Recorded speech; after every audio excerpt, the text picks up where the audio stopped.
Salatullah, salamullah. Bismillahirrahmanirrahim.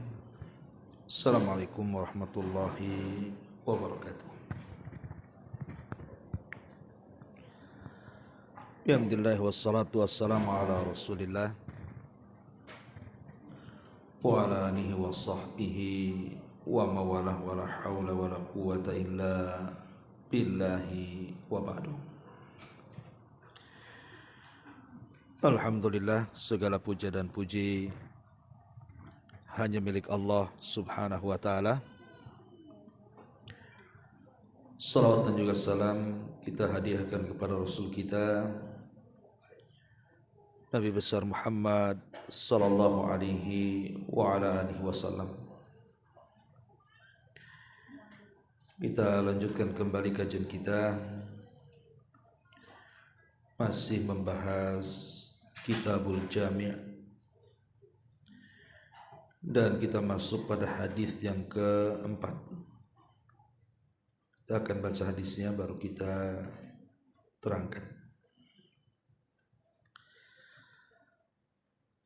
An Abdullah ibn Amrin radhiyallahu anhuma anin Nabi sallallahu alaihi wasallam qala ridallahi fi ridal walidaini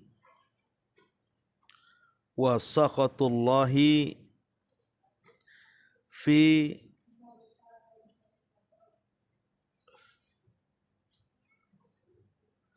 wa sakhatullahi fi sakhatil walidaini. Akhrajahu At-Tirmidzi wa sahahahu Ibnu Hibban wal Hakim. Dari Abdullah bin Amr radhiyallahu an, dari Nabi sallallahu alaihi wasallam, keridhaan Allah terletak pada keridhaan kedua orang tua, dan kemurkaan Allah juga terletak pada kemurkaan kedua orang tua.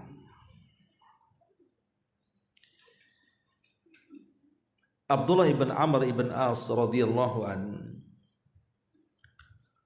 adalah seorang sahabat yang banyak mencatat hadis Nabi sallallahu alaihi wasallam. Jadi ada dua sahabat yang masyhur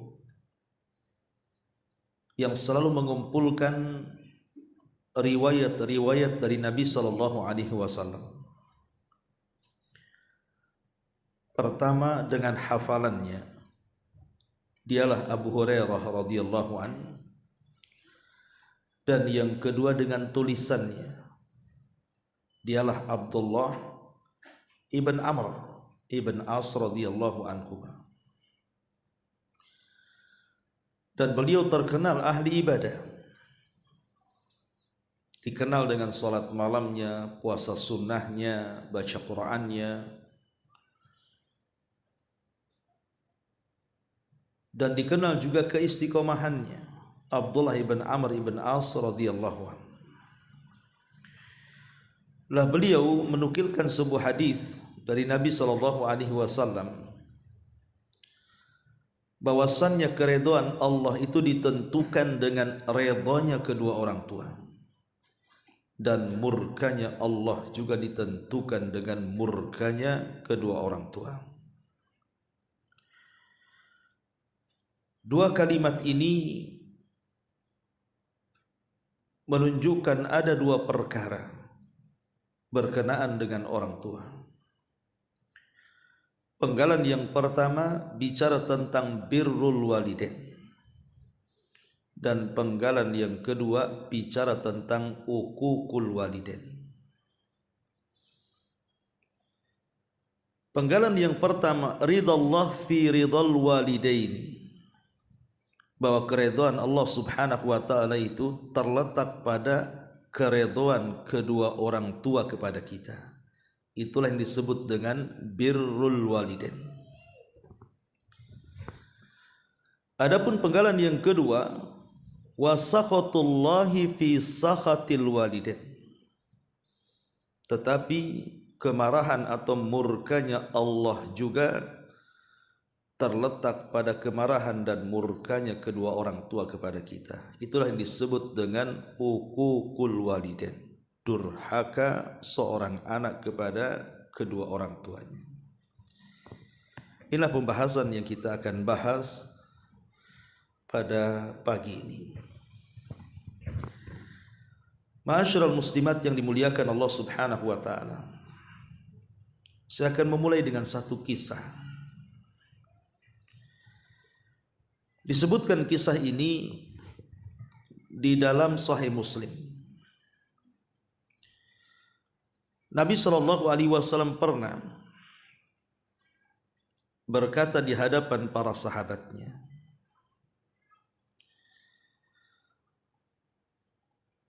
kata Nabi sallallahu alaihi wasallam, akan datang kepada kalian seorang laki-laki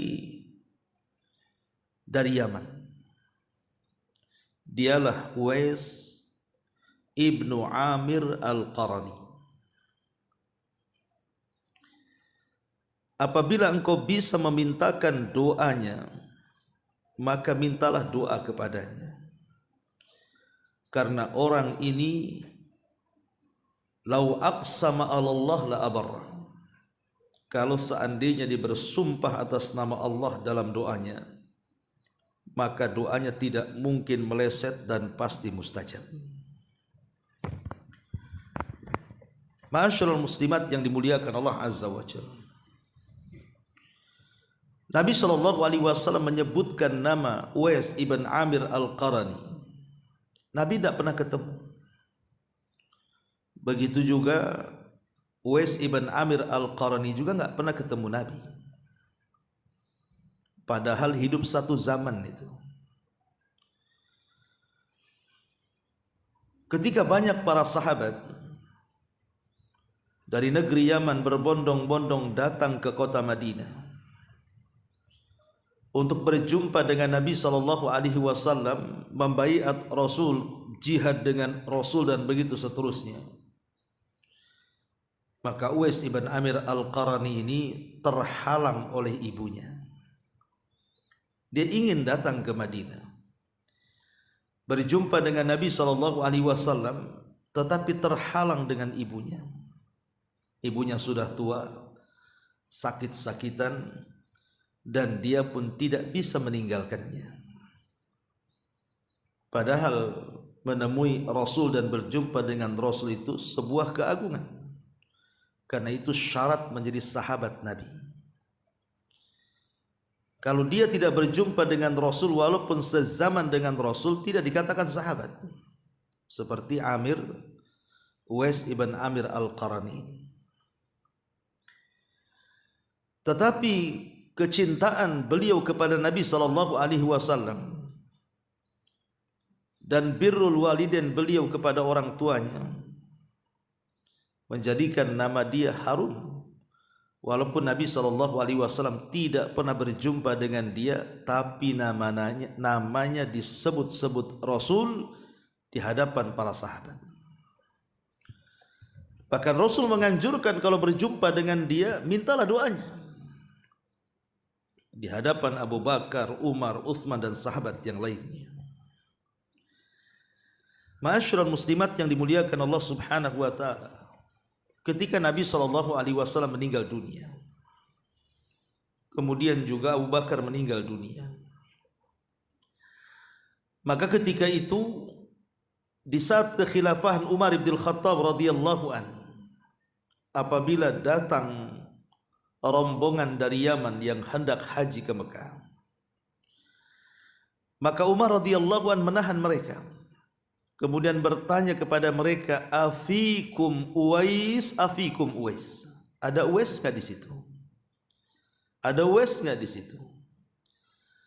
Tapi setiap dia berjumpa dengan kafilah dari Yaman, selalunya kafilah dari Yaman mengatakan tidak ada Uwais bersama kami. Maka Umar pun kecewa menunggu tahun depan musim haji berikutnya. Entah berapa kali musim haji yang dilalui oleh Umar bin Khattab radhiyallahu anhu ini, sampai akhirnya Allah takdirkan di sebuah musim haji, rupanya ada rombongan dari Yaman. Kemudian Umar bin Khattab bertanya lagi kepada mereka, afikum Uwais, ada enggak Uwais di situ? Maka mereka mengatakan, ya, dia ada bersama kami. Akhirnya kemudian mereka mengatakan, atau Umar mengatakan, lalu di mana dia? Maka orang-orang mengatakan dia tertahan karena dia kehabisan bekal, kemudian bekerja di sebuah kabilah yang kami lewati. Akhirnya kemudian Umar bin Khattab pun mencari-cari Uwais ibn Amir al-Qarani, dan akhirnya dia dapati sedang sholat. Ketika kemudian Uwais ini melaksanakan sholat kemudian selesai salam, maka Umar mendekatinya. Kemudian Umar pun bertanya, anta Uwais ibn Amir? Apakah engkau Uwais ibn Amir? Dia mengatakan, na'am, ya. Min Murad, dari Murad, kemudian dari Qaran, ini kabilah Yaman. Maka orang ini mengatakan, ya, betul. Kemudian Umar mengatakan, fakana bika barasun fabari'ta minhu illa maudhi'a dirhamin. Apakah dulu pernah engkau terkena serang penyakit kulit semacam sofak, kemudian Allah sembuhkan dan Allah sisakan tinggal 1 dirham? Maka dia mengatakan, ya. Maka Umar pun menangis, kemudian memeluk Uwais ibn Amir al-Qarani, kemudian mengatakan, ya Uwais, doakan aku. Maka Uwais ibn Amir al-Qarani dia mengatakan, siapa aku dengan anda wahai Amirul Mukminin? Aku tidak lebih mulia dibandingkan anda. Tapi Umar mengatakan, tidak demikian wahai Uwais. Aku pernah mendengar Nabi SAW bersabda, ya'ti alaikum Uwais ibn Amir ma'amdadi min ahli Yaman min muradin thumma min qarnin kana bihi barasun fabara'a minhu illa mawdi'a birhamin lahu walidatun huwa biha barrun law aqsama ala Allah la abarra fa in istata'ta an yastaghfir laka faf'al. Kata Nabi SAW, Umar menukilkan ucapan Nabi, akan datang kepada kalian orang namanya Uwais ibn Amir al-Qarani bersama rombongan dari ahli Yaman. Dia asalnya dari Murad, kemudian dari Qaran. Dulu dia punya penyakit sofak, kemudian Allah sembuhkan kecuali hanya sisa 1 dirham. Dan dia punya orang tua yang sudah tua, dan dia orang yang paling berbuat baik kepada kedua orang tuanya. Dan kalau dia sudah bersumpah atas nama Allah dalam doanya, pasti akan dikabulkan. Maka jika engkau ingin meminta ampun akan dosa-dosamu dengan dosa Uwais ini, dengan doa dari Uwais ini, maka lakukan. Kata Umar bin Khattab radhiyallahu anhu, inilah yang mendasari aku mencari-cari kamu. Ma'asyiral muslimat yang dimuliakan Allah Azza wa Jalla, akhirnya kemudian Uwais pun mendoakan Umar, tapi syaratnya jangan beritahu siapapun tentang dirinya. Dirahasiakan kehidupannya. Lihat dari kisah, bertolak dari kisah ini, Bu. Kisah Uwais ibn Amir al-Qarani di sini. Bagaimana kisah ini menginspirasi kita? Ketika Uwais ibn Amir al-Qarani ini sangat berbuat baik kepada orang tuanya, maka Allah angkat derajatnya. Namanya disebut-sebut Rasul, dan dia memiliki doa yang sangat mustajab. Itulah buah daripada birrul walidain. Akan ada banyak keanehan. Ma'asyiral muslimat yang dimuliakan Allah Subhanahu wa taala, lalu apa keutamaan orang yang birrul walidain itu? Kemudian Bagaimana caranya?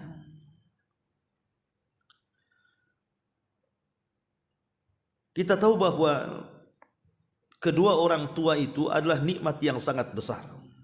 Kalau orang diberikan nikmat masih hidup kedua orang tua, maka itu sebuah nikmat yang sangat besar. Kenapa? Karena kita tahu bahwa Allah Subhanahu wa taala telah memberikan nikmat kepada manusia itu,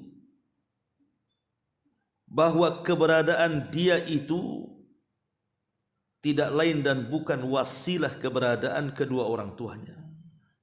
Kalau tidak ada dua orang tua kita, dari mana kita ada? Sementara adanya kita terlahir dari kedua orang tua atas izin Allah Subhanahu wa taala. Ini sebuah nikmat. Yang kedua, kedua orang tua itu sudah menghabiskan waktu, tenaga dan biaya untuk membesarkan anak-anaknya. Ibu tahulah yang jadi ibu, bagaimana merawat bayi itu dari mulai lahir sampai dia dewasa, lelah, letih, banyak kesedihan, keperitan dan macam-macam godaan. Kemudian yang ketiga, bahwa kebaikan orang tua, apakah itu ayah ataukah ibu, ketika memperlakukan anaknya itu, maka mereka berbuat seperti itu tanpa ada pamrih. Mereka tidak menghendaki balasan dari anak-anaknya. Bahkan sekalipun anak itu membalas kebaikan orang tuanya, tetap tidak akan sanggup untuk membalas kebaikannya. Sampai ada orang yang datang kepada Umar bin Khattab radhiyallahu anhu. Dia mengatakan, "Ya Umar, apakah sudah cukup kebaikanku kepada orang tuaku?"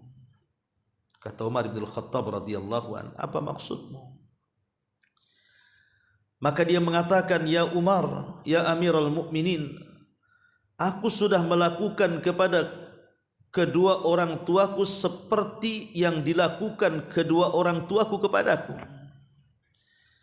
Kalau aku di masa kecil dia menyuapi aku, maka sekarang aku yang menyuapi dia. Kalau aku di masa kecil dia yang membersihkan kotoranku, mencebokiku, membersihkanku, maka sekarang aku yang melakukan itu kepada kedua orang tuaku. Pokoknya apapun yang dilakukan orang tua kepadaku, aku lakukan kepada dia. Apakah sudah cukup kebaikanku untuk menyeimbangkan kebaikan dia kepadaku?" Apa jawaban Umar? Umar bin Khattab radhiyallahu anhu mengatakan, "Tidak. Karena kedua orang tuamu saat merawatmu, maka dia menghendaki kehidupanmu. Tapi engkau saat merawat kedua orang tuamu menghendaki kematiannya." Kan begitu. Kalau ibu ini punya anak, apalagi masih kecil lucu-lucunya, kemudian sakit parah, mungkin ibu nggak bisa tidur, berusaha dibawa ke klinik sana, ke klinik sini, diobati sana, diobati sini, bahkan ada orang tua itu yang rela menebus jiwanya asal anaknya tak mati. Tapi kalau orang tua yang sakit, Bu, kalau orang tua yang sakit kan, ya ada juga anak yang berusaha mengobati ke sana kemari kan. Tapi kalau seandainya Allah takdirkan meninggal, paling tinggi ibu ngomong apa? "Ah, sudah waktunya. Memang sudah tua." Enggak ada anak mengatakan, "Kenapa enggak saya saja?" Enggak ada. Yang ada justru ada sebagian anak yang durhaka meminta kepada Allah agar disegerakan kematian orang tuanya. Coba. Nauzubillah. Ya. Makanya kita katakan bahwa 3 poin ini menunjukkan bahwa keberadaan kedua orang tua itu nikmat yang sangat besar. Lebih-lebih kalau kita bicara tentang keutamaan birrul walidain itu. Disebutkan oleh para ulama, yang pertama, birrul walidain itu adalah wasiat Allah terhadap hambanya. Dan itu dicantumkan dalam beberapa ayat dalam Quran, salah satunya surah An-Nisa ayat 36, surah Al-Isra ayat 23, surah Luqman ayat 14, surah Al-Ahqaf ayat 15, di mana Allah Subhanahu wa taala menjelaskan tentang bahwa berbuat baik kepada orang tua itu adalah wasiat Allah kepada kita. Wa wassaynal insana biwalidayhi. Kami berwasiat, kata Allah, agar berbuat baik kepada kedua orang tua. Yang kedua, bahwa berbuat baik kepada kedua orang tua itu adalah amalan yang paling dicintai Allah. Abdullah bin Mas'ud radhiyallahu an pernah bertanya kepada Rasul, Rasul, kira-kira amalan yang paling dicintai Allah itu apa? Maka Rasul mengatakan salat tepat waktu. Kemudian ditanya lagi, kemudian apa lagi wahai Rasul? Kemudian Rasul mengatakan berbuat baiklah kepada kedua orang tua. Kemudian apa lagi wahai Rasul? Kemudian Rasul mengatakan berjihadlah di jalan Allah. Lihat, Rasul mengatakan dari sederetan amalan yang dikatakan ahabbu ilallah, paling dicintai di hadapan Allah, salah satunya adalah birrul walidain.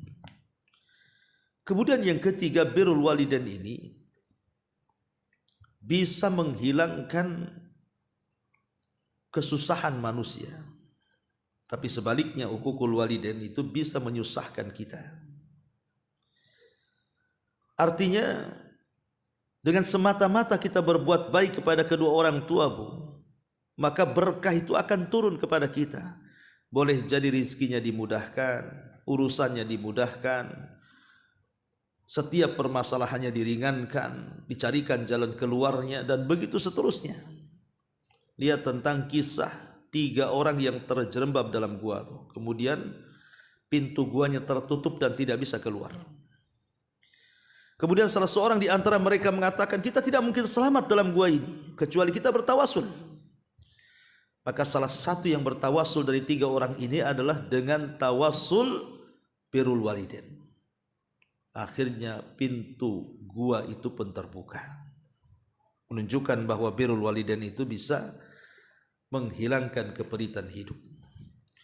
Kemudian yang keempat, birrul walidain itu bagian daripada jihad di jalan Allah.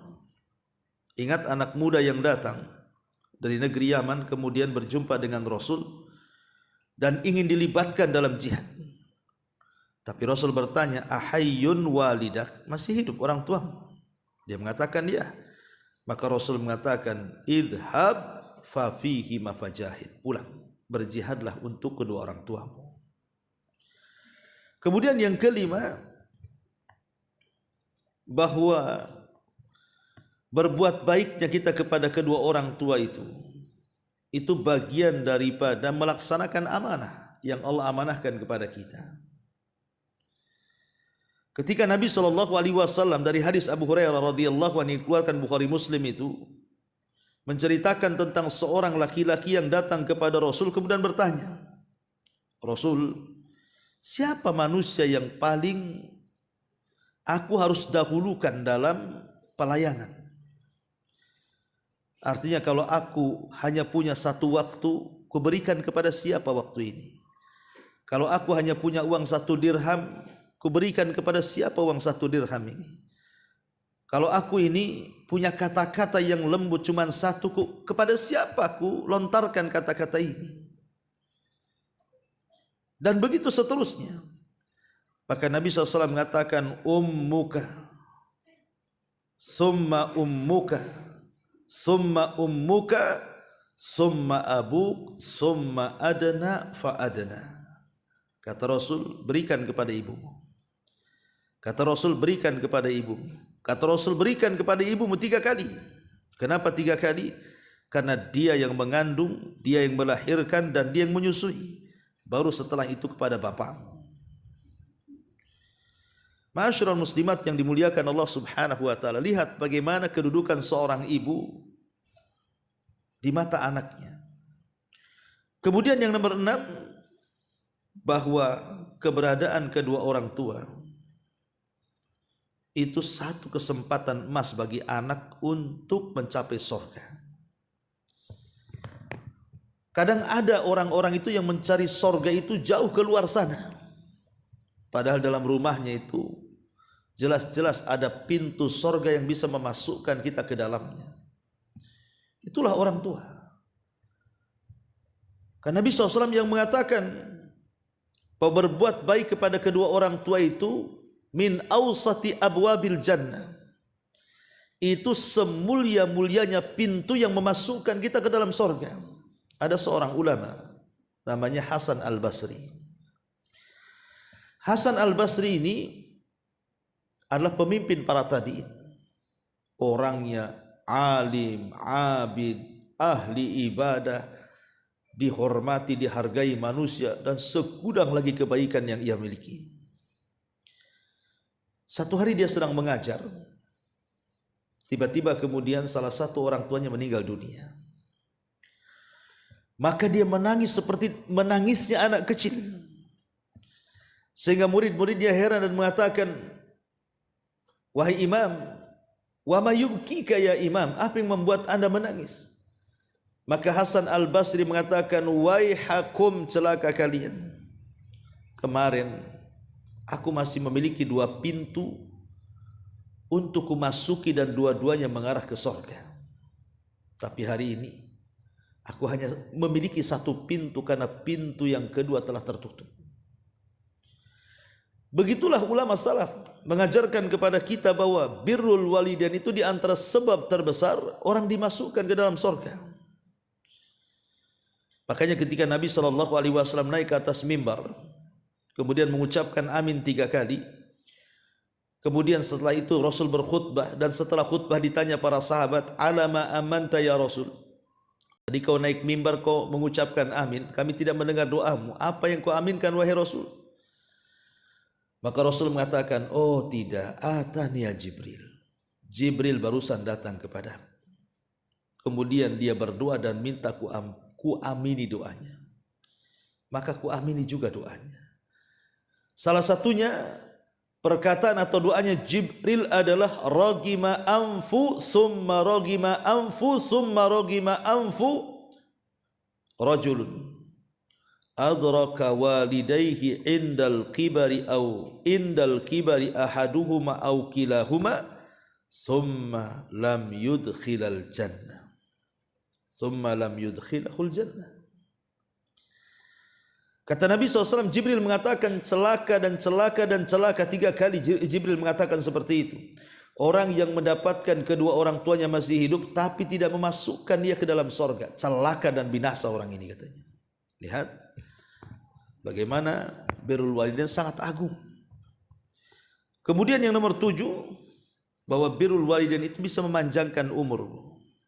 Bukan hanya rizki diluaskan, tapi umur juga dipanjangkan. La yazidul qadha illa du'a wa la yazidu fil umri illa al bir, kata Rasul. Tidak ada yang bisa menolak keputusan Allah kecuali doa, dan tidak ada yang bisa menambah umur kecuali birrul walidain. Bahkan kalau seandainya Allah takdirkan orang tua kita meninggal, maka ketika dia menghubungkan silaturahim dengan teman-teman kedua orang tua, maka itulah sesempurna-sempurnanya birrul walidain. Ma'asyiral muslimat yang dimuliakan Allah Subhanahu wa taala. Lalu bagaimana caranya supaya kita bisa menjadi anak yang birrul walidain itu? Yang pertama, pandai-pandailah bersyukur akan nikmat kedua orang tua. Jangan sia-siakan. Ada orang yang diberikan kedua orang tuanya masih hidup, disia-siakan pula sama dia itu. Tidak pernah berbuat baik kepada orang tua, tidak pernah menjaga perasaannya, bahkan cenderung menyakitinya. Ini tidak mensyukuri nikmat Allah. Yang kedua, bersyukurlah kepada kedua orang tua karena dia sudah mentarbiah kita. Ada orang tua itu yang lelah letih membesarkan kita. Setelah kita besar tidak adalah dia berbuat baik kepada kita. Padahal dia sudah lelah letih mendidik kita. Makanya Allah ajarkan kepada kita untuk terus mendoakan doa kebaikan kepada orang tua. Makanya lihat dalam Al-Quran itu sampai Allah ingatkan dalam doa itu, kama rabbayani saghira. sebagaimana kedua orang tuaku sudah merawatku sedari kecil. Kemudian yang nomor 3, adamu adiyatihima, tidak menyakiti keduanya, baik dengan ucapan, mengatakan saja tidak boleh, apalagi di atas itu. Baik dengan perbuatan, ada anak tuh yang subhanallah menyakiti orang tua sampai memukul orang tua. Bahkan saya dengar ada yang sampai membunuh orang tua, naudzubillah. Kemudian yang nomor 4, at-tawadhu lahuma, berusaha untuk rendah diri. Setinggi apapun pangkat anak di hadapan orang tua, jangan dipakai pangkat itu. Walaupun kita anak ini sudah jadi ulama, sudah jadi ustadz, sudah jadi dokter, insinyur, profesor, dan begitu seterusnya, di hadapan kedua orang tua seolah-olah kita bukan siapa-siapa.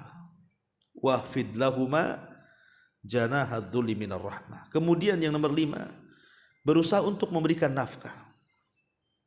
Kalau bisa apa yang mereka inginkan itu sebelum mereka meminta, kita sudah kasih keinginannya. Kalau bisa. Makanya dahulu ada seorang wanita, saya lupa namanya. Dia adalah saudari daripada Muhammad ibn Sirin. Jadi menceritakan tentang kisah saudaranya Muhammad ibn Sirin. Dan dia menceritakan tentang abangnya. Demi Allah, aku tidak pernah melihat orang sebaik dia kepada orang tuanya. Apapun yang dihajatkan orang tuanya sebelum meminta, maka abangku selalu menyediakannya. Jangan sampai dia meminta dulu kan gitu. Makanya pentingnya mencari-cari kesukaan orang tua itu apa gitu ya.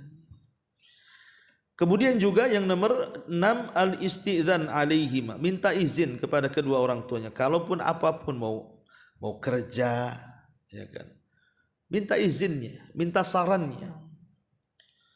Kemudian yang nomor 7, al-qiyam lahuma inda qudumihima, berusaha untuk menyambut dengan baik tentang kedatangannya. Umpamanya orang tua kita di kampung, kemudian dia ingin jalan-jalan ke Batam, langsung ibu sambut, belikan tiket, jemput, kalau bisa kan begitu. Kemudian juga yang nomor 8, al-muhafadhatu ala sam'atihima wal hadar minat tasabbub fi syatmihima. Jaga ucapan kita, jangan sampai apa yang diucapkan kita itu menyakiti kedua telinganya. Apalagi sampai dengan ucapan kita dia melaknat kita pula. Karena itu termasuk dosa besar.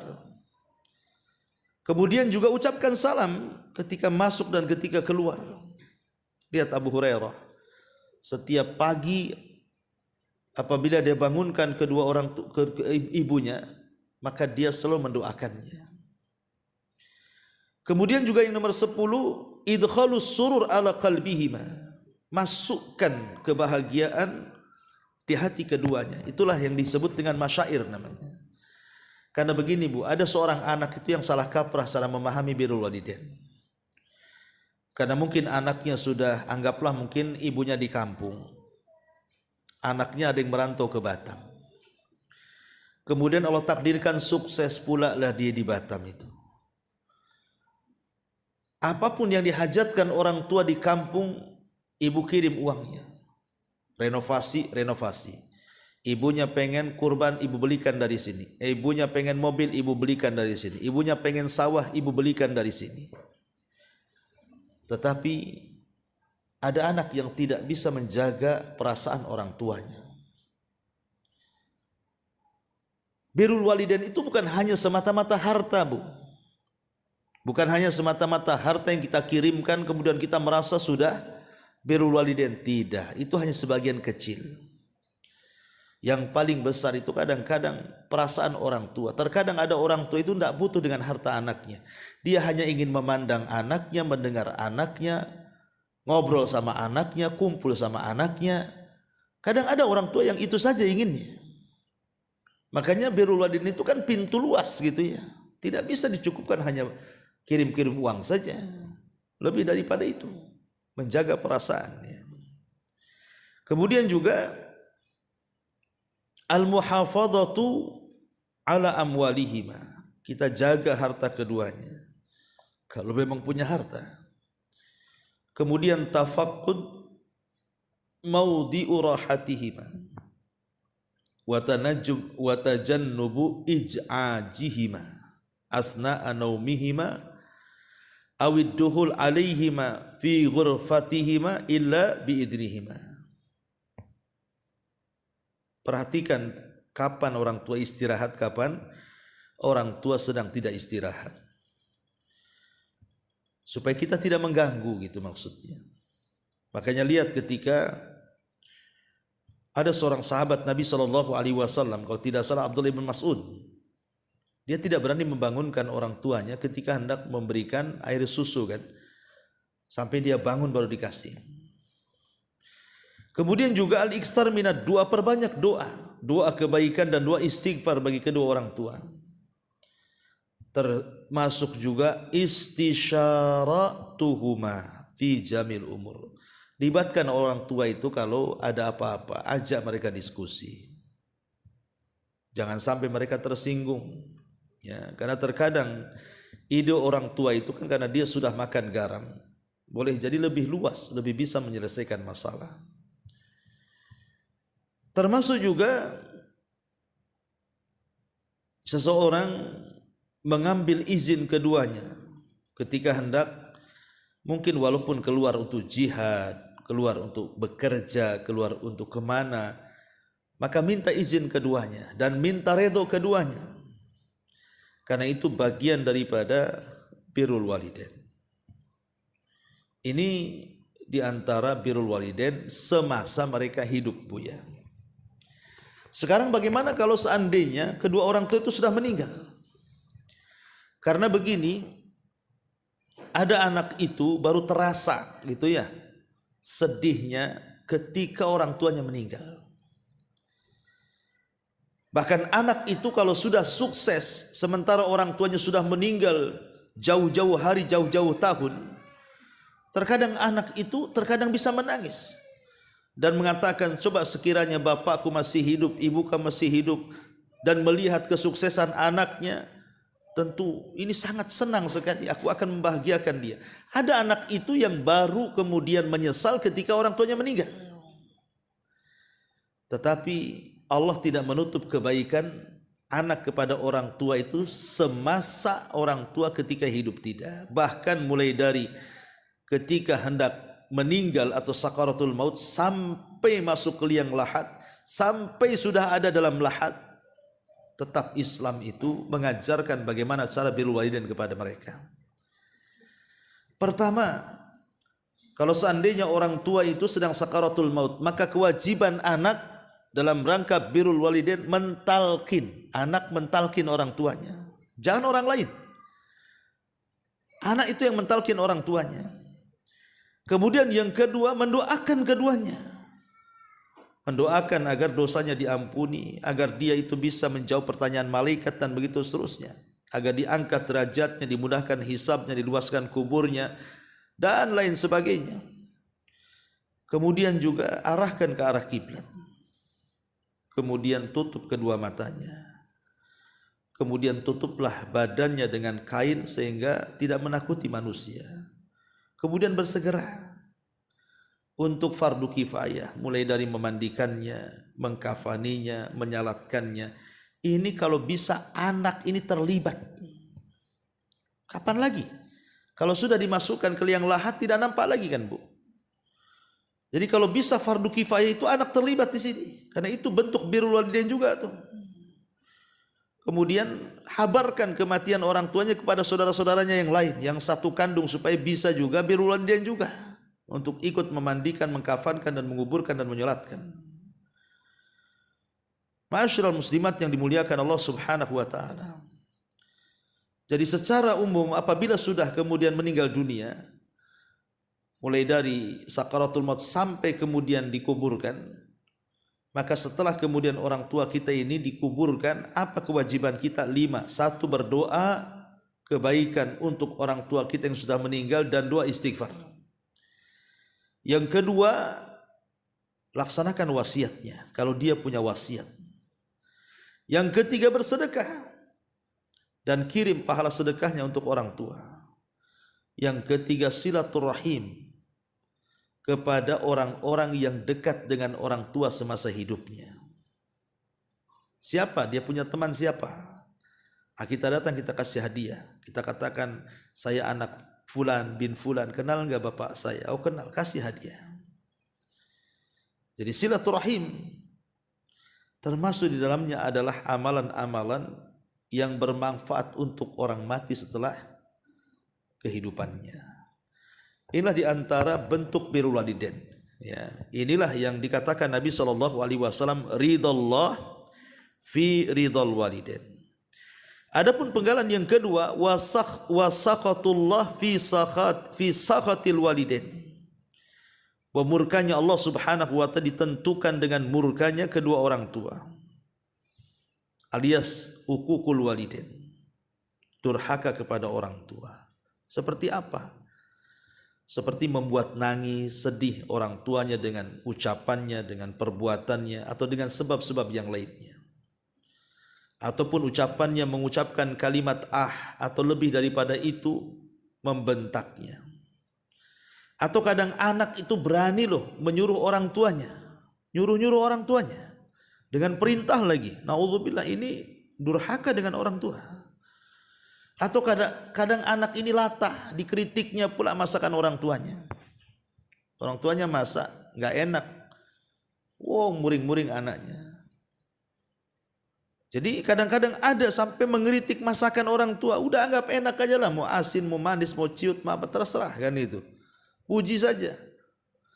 Kemudian juga terkadang tidak mau membantu orang tua. Entah mungkin nyapu, entah ngepel, entah apa yang ringan-ringan kan. Malah kemudian orang tuanya yang lelah letih berkeringat pula di situ. Atau mungkin tidak pernah mendengarkan nasihatnya, wejangannya, pendapatnya. Bahkan ada anak itu yang sampai mencela orang tuanya. Bahkan yang lebih parah, memasukkan kemungkaran ke dalam rumahnya lagi. Coba bayangkan, ada anak mabok di rumah, judi di rumah gitu. Padahal ada orang tuanya tuh, berzinah dalam rumah. Ya Allah, nggak boleh itu uququl walidain. Termasuk juga membuat telinga orang tua itu nggak enak gara-gara ucapan anaknya. Atau boleh jadi kemudian memasukkan orang tua dalam kesulitannya. Nah ini bahaya bu. Ibu kalau sudah ada masalah dengan suami, jangan curhat sama orang tua.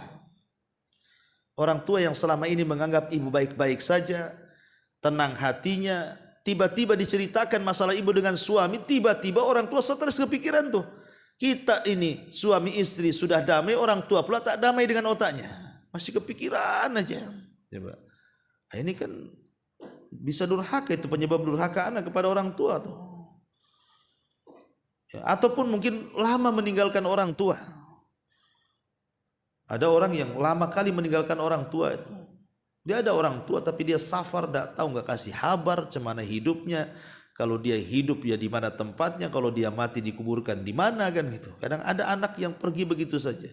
Alasannya pantang menghabarkan orang tua sebelum berhasil katanya. Loh kalau nggak berhasil cemana? Selamanya nggak dihabar-habarin. Ya kan masalah bu. Ya. Ya terkadang juga ada anak itu yang menyakiti orang tua justru ketika orang tua sudah tua pula yang membutuhkan perawatan kita. Bahkan ada anak itu yang berani mencuri lagi dari orang tuanya. Dia ambil harta orang tuanya. Bahkan yang lebih parah pula ada anak itu yang bercita-cita kapan mati si bapak tuh katanya. Bahkan ada yang lebih parah, betul-betul membunuh lagi tuh. Coba dosa mana lagi tuh? Durhaka kepada orang tua tuh. Ya. Karena bahaya durhaka kepada orang tua ini salah satunya mengandung, dalam hadis ini kan mengandung kemurkaan Allah Azza wa Jalla. Baik kita urut biar enak. Yang pertama, durhaka orang tua kepada orang tua itu termasuk akbarul kabair, dosa dari dosa-dosa besar. Karena Nabi mensejajarkan menyebut satu nafas dengan dosa syirik. Al-kabair al-isyraku billahi wa uququl walidain wa qatlun nafsi wal yaminul ghamus, kata Rasul. Dosa besar itu adalah kesyirikan kepada Allah kemudian durhaka dengan orang tua. Lihat disebutkan satu nafas tuh. Antara durhaka dengan kedua orang tua ini dengan kesyirikan menunjukkan bahwa itu dosa besar. Yang kedua, maka orang yang durhaka kepada orang tua dia akan mendapatkan kerugian besar dan doa kecelakaan dari Jibril. Kemudian yang ketiga, menyebabkan laknat dan juga ancaman. Menyebabkan laknat dan juga ancaman. La yadkhulul jannah qati', tidak akan masuk surga orang yang memutuskan silaturahim. Apalagi dengan kedua orang tuanya. Diancam oleh Allah, tidak akan masuk surga, bahkan diancam neraka. Dalam sebuah hadis dijelaskan bahwa orang yang durhaka dengan orang tua itu diancam dengan neraka. Kemudian ukukul walidain itu yang keempat adalah sebuah maksiat yang disegerakan dosanya, disegerakan siksanya di dunia sebelum akhirat.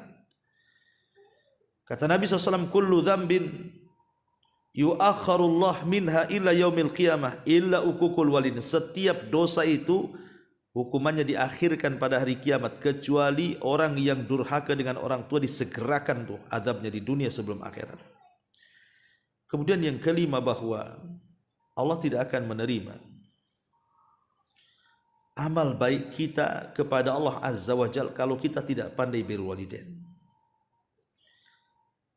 Kemudian yang keenam, bahwa birrul walidain ini di akhirat termasuk orang yang tidak akan dilihat Allah, tidak akan disucikan oleh Allah Azza wa Jal, dan bagi mereka azab yang pedih. Kata Rasul, "Thalathun la yanzurullahu ilaihim yaumal qiyamah wa la yuzakkihim wa lahum adzabun alim."